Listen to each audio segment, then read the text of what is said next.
To succeed, you must fail. In failure and in suffering, all the answers are in there. All the answers to all the test questions. The test is your life. All the answers are in there. You don't have to live in suffering and pain and failure all the time. You have to learn, I need to visit it. Like people hate working out. You're only gonna visit working out maybe an hour a day. 23 other hours of the day, you're not in it. But how you become in shape is you must visit suffering, visit working out 1 hour a day. Visit suffering 1 hour a day. Visit your past failures 1 hour a day. The relationship with it is the answers are in there. They are in there. Failures and mistakes are stepping stones in life. We learn from them and they make us better. Those are my thoughts. What are yours? And don't forget to like this video. My dad growing up would actually encourage me to fail.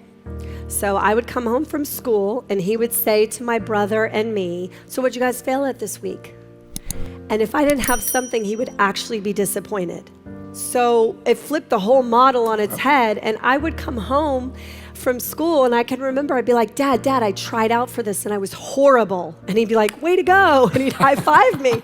And I didn't realize it at the time, but he was just changing my definition of failure. Yes. My definition of failure became not about the outcome, but about not trying. And so for me, going through life, my only failures are when I didn't try it because I was scared.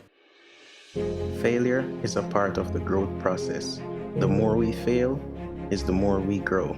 And the more we grow, that brings us even closer to success. But those are my thoughts.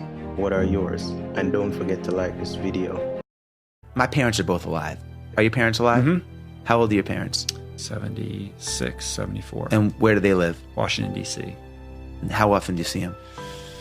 Like twice a year. Okay. So most people be like, okay, let's say your parents live till 80, so they have 5 more years, okay? Let's just say roughly. You would say I have 5 more years of my parents, but I would say no. You have 10 more times with your parents if you see them twice a year. You see them twice a year times 5, you have 10 more times to see them. When you start thinking of things like that, your first reaction is, I want to go see my parents. At least that's mine. So you change the way you approach it. I'm like, I'm going to go see my parents every other month. I'm going to make it a priority.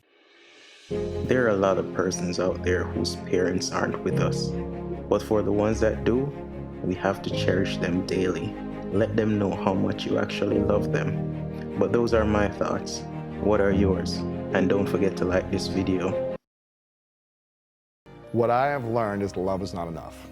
Love is not enough for a long-term, committed, healthy relationship to fully work. And I think we've been told our whole life love is all you need. And it's just, for me, not true. What else do you need?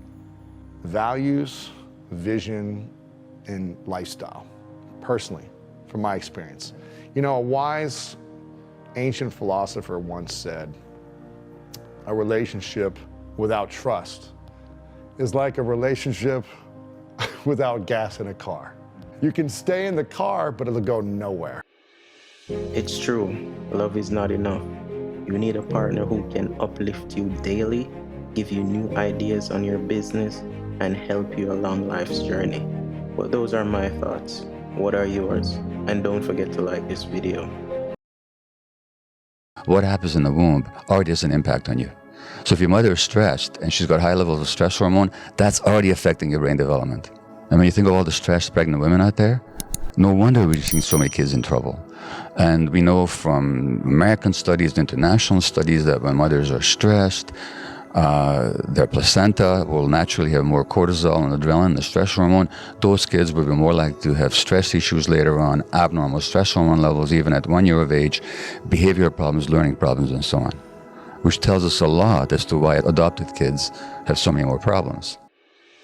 We need to protect our pregnant women in society because what they have inside of them is the future. Think about that. But those are my thoughts. What are yours? And don't forget to like this video.